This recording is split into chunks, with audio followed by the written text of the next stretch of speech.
So if you're anything like me, you have a tendency when you lay your head on your pillow at night to focus on all of the things that did go wrong or could go wrong in your day, in your week, in your year, in your lifetime. This is something that I have had to unlearn, and I still struggle with it occasionally. However, I understand the importance of changing that, and so it's something I really make an effort to do. So that time period when you're falling asleep but you haven't fully fallen asleep, that is a very active time for your subconscious mind to allow thoughts in as your imagination starts to kick into gear.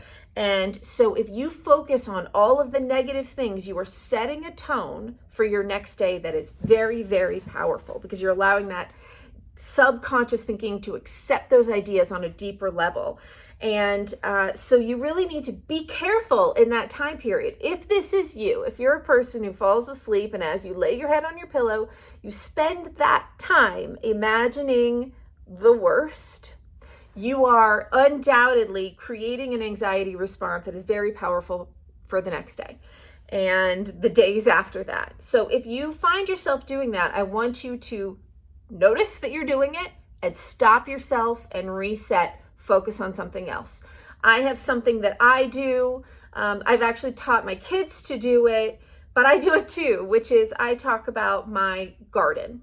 So I spend my time imagining a perfect place. For me, it is a house with a garden and a pond. It could be anywhere. If you could imagine a place that you can go when you close your eyes, you spend your time focusing on every detail.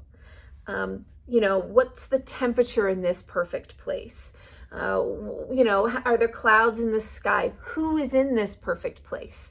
Who is there with you? Is it quiet? Are you there with other people? Is it a real place or an imaginary place? All of those details, focus your mind on that.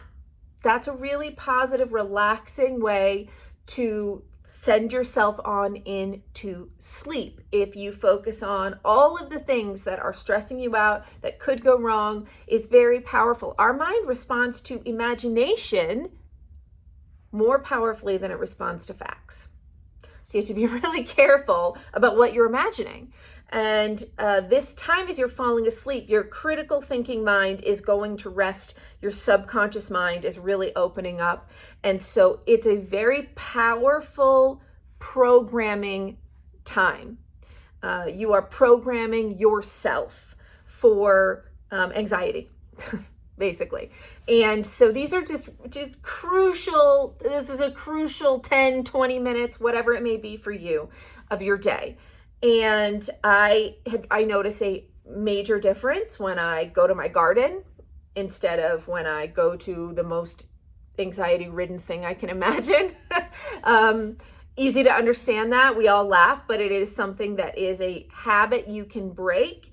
If you notice you're doing it, stop, I'm doing that thing, and try to focus on something else. If going to your garden or your perfect place is hard for you, sometimes people have a struggle with imagining visuals like that. That's okay. Another thing you can do is progressive relaxation. So instead of focusing on all the things that give you anxiety, reroute your focus to progressively relaxing each part of your body. So you start with the very tips of your toes and just really think to yourself, okay, I'm relaxing my toes, and feel them relax.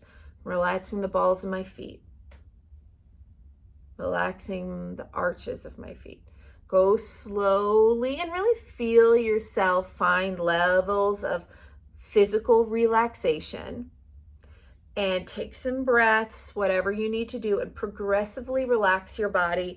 If you are still awake, when you get to the top of your head, you say to yourself, and now I relax my mind, allowing myself to drift off. You're essentially hypnotizing yourself. It's self-hypnosis. And it's very, very powerful. It has a huge positive effect on the next day, because instead of teaching your body to use its imagination, powerful imagination, to focus on anxiety and then feeling that response to that anxiety, you're teaching your body to learn to relax. to let go, to focus on positive or neutral imagery. This is super important. That time period, you are really allowing things in very deeply into your subconscious, because your critical thinking mind, your conscious mind, is falling asleep, right? And your subconscious mind is kind of, if they were balanced, your subconscious mind is coming up like this, which is what happens when we dream, right? So you're in that in-between phase between awake and a dream state, and it's a very powerful place to be. So make sure you are putting positive, relaxing imagery in, and not the anxiety nightmare that many of us, without realizing, allow ourselves to do night after night.